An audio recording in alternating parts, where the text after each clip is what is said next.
We originally were looking at pieces of fabric with embroidered flowers on them, and we were looking at how we could perhaps translate that into the car's interior.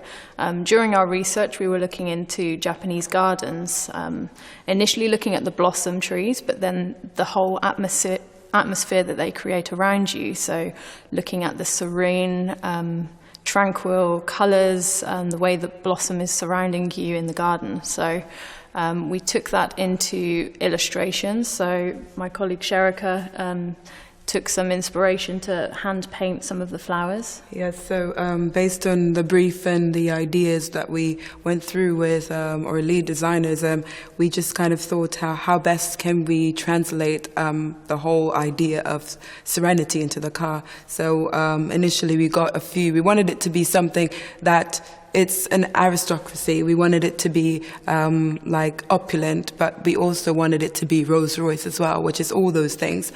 So I started painting by hand the flowers and the blossoms, and with Michelle's guidance, like, oh, that's a bit much, maybe a little less. You know, it was really a team project the whole way, and we just thought from that aspect we take that into another area where we create the whole headliner. So it was really wanting to introduce luxurious fabrics into Rolls-Royce, because in the 1900s they had it that way, and we just thought it's something beautiful. It was done beautiful. We're going to take it to another level and just try to get the best out of it. And also, whilst Cherica was painting the flowers, that gave us another avenue to look into Japanese painting. Yeah. So unconscious painting being a key theme within the car. It's something that in Japan the artists actually meditate before they paint. So all the lines within the painting is very fluid and very flowing and very naturally painted. So that's something that we wanted to translate into the headliner. Yeah, the colour itself is a very calming colour. It's known throughout interior design. If you paint your walls a very kind of relaxing pastel colour, that it's a calming effect. So exactly. It's perfect for the car's interior for this Serenity car. We had a few challenges to come across. We worked closely with the leather shop. They usually use leather within their everyday production, so we had to really work closely to adapt some of the methods of production to fit the car's interior.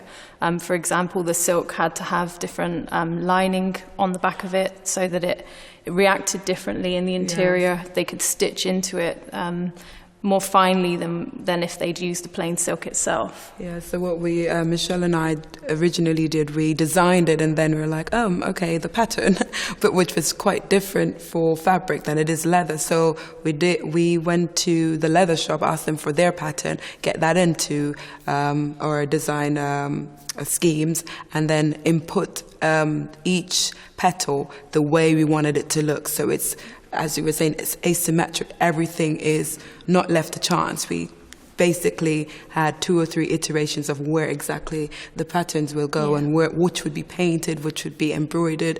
So it's not an easy job. It's a challenging job, but worth it.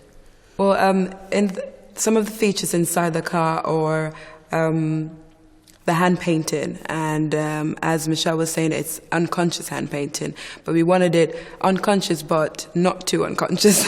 So we want a bit of detail, so when somebody that's not from that background or doesn't know that background has the car, they will appreciate it because they see that it's detailed, but they also see that it's left to a quite soft flowing attitude in the car. So we've got that aspect. We've got the wood aspect, which is beautiful smoked cherry, and with mother of pearl inlay with nice little branches, mixture of wood. It's really quite beautiful.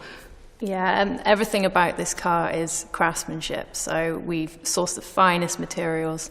The silk is hand dyed, so again, that's kind of the craft behind literally hand picking the colours and hand dyeing each piece. So it's literally a labour of love, and I think it's very bespoke. in terms of taking that to the next level, so using silks and using materials in a way that wouldn't necessarily always be used in that way. Yes, we just wanted to approach it as Rolls-Royce normally does. We wanted super luxury.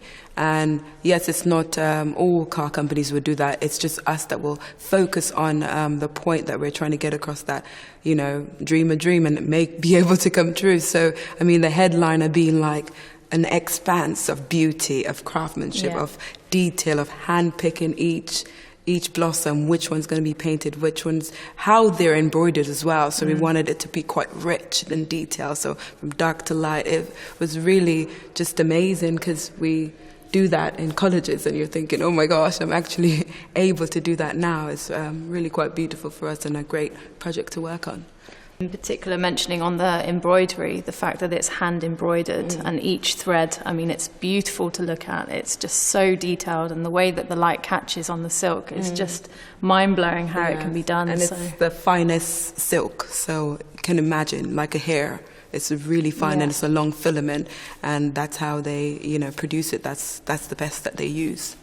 And I guess from our point of view, we wanted to use the car's interior as a kind of a piece of art in itself. So the headliner itself is like a canvas, and we could create something beautiful on that expanse of space within the interior. And the way that it draws your eye line into the interior as well, I think just surrounds you and encapsulates you. And the freedom of having a director that kind of supports that. It's like, oh yeah, that's brilliant. You know, it's just, it really is quite nice to have that effect, have that kind of ownership towards it, where we could say, oh yes, we actually worked on that very closely, and it was really an amazing thing to have come true, really.